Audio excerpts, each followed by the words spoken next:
ఇంత తెలివి ఎట్లా ఇచ్చాడు దేవునికి? అసలు అప్పుడే ఆంటీ అయిపోయిందా? పొంగుతుంది.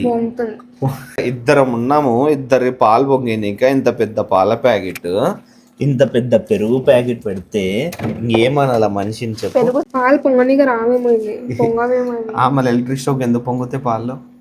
కుక్కర్ అని పెట్టింటే ఎక్కువ వస్తుంది కదా.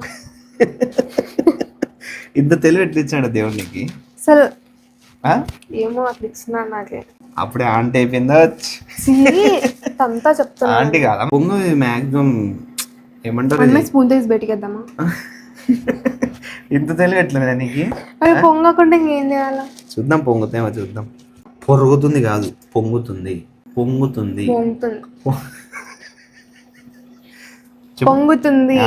ఇట్లా ఉంటది. పాలు పొంగినిక పెట్టి అడవి అద్దం చూసుకొని వస్తుంది మేడం. ఇంకేమనాలి మేడం చెప్పు. ఇక్కడ పాలు పొంగేది చూడాలనా?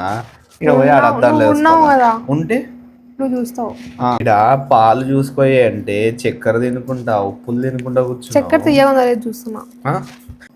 పొంగుతున్నాలే.